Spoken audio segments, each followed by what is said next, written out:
Could 50 years of traffic chaos be coming to an end at this location? Let's discuss it on the Trucker's Eye.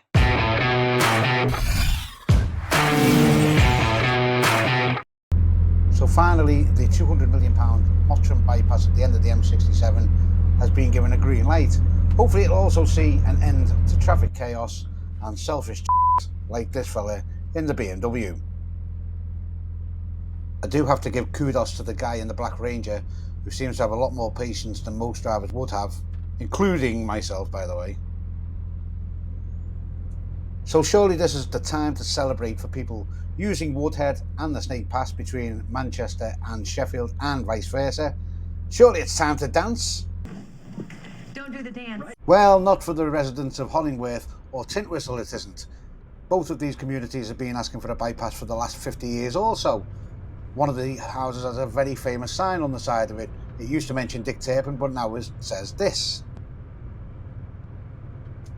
If we take a look at these plans, you'll see that this is only a bypass for Mottram. It will not bypass Hollingworth.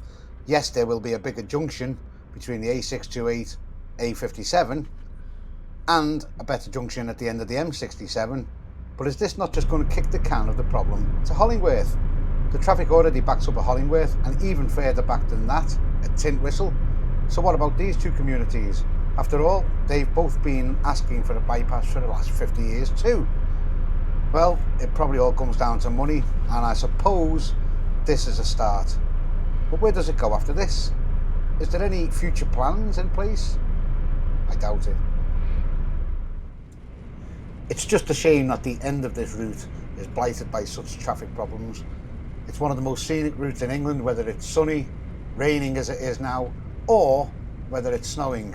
As you see the snow gates there, they get closed quite often in the winter due to the height of this route. Believe it or not, I'm actually shooting this video in the summer of 2024. This is the British summertime. Rain. But as we continue through the amazing scenery, I want to draw a couple of places to your attention. Now, as we continue our way along the A628 in the direction of Manchester, both Sheffield and Barnsley being behind us, there's a lot of things that people don't actually take any notice of. On the left, as you're looking down where the cars are parked, that's a car park for the Woodhead tunnels, which is where the train line used to go through. Right underneath the section of road we're driving across now are the three tunnels. They're still there to this day, although you can visit them, you cannot go in them, as there is still live electricity in the third tunnel, which was the last one that they built. On the right hand side you'll see the big lay-by with the tractor in it that truckers know as the butty van lay-by. You'll also see the snow gates, as this lay-by is also used as a turning circle, should the snow gates be in use. Here's some footage that I found on YouTube. There are a load of great YouTube channels if you have a look around on the Woodhead tunnels, and this one shows the passenger train flying through. The passenger trains actually stopped in 1970, and goods trains for coal, etc., as you'll also see in this little bit of footage, actually closed in 1981. Right now you'll just be seeing a short clip of the road and the actual access down to the station car park, which, as you can see, is still there from the 1980s. Back to the modern day now, and just past the turning circle you'll have the sad memorial to Jason McRoy. Jason McRoy was sadly killed on the 24th of August 1995, aged just 23. Jason sadly died when the Harley Davidson he was riding was in a collision with a HGV.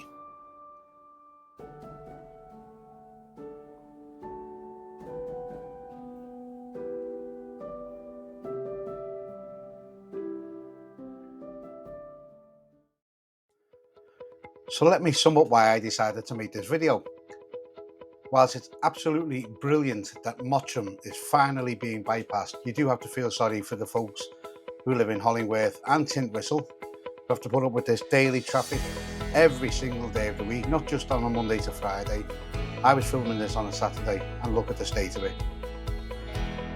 So are the people in charge of these things going to take any notice of the past and the mistakes that we've made? The railway should never have been closed down. That would be a vital link in this day and age, and still probably quicker than Trans Pennine Express. Yeah, that was probably a cheap shot, but truthful in itself. So let's look forward to 2030. After all, that's going to be the earliest that this project will be completed. At least we'll all be able to get around Mottram. Sorry about you guys in Hollingworth and Tinwhistle. And for those of you who just passed by like myself, we've got this to look forward to probably for the rest of our lives. Let me know your thoughts in the comments below. If you haven't, please consider subscribing, and I'll see you all next time on The Trucker's Eye.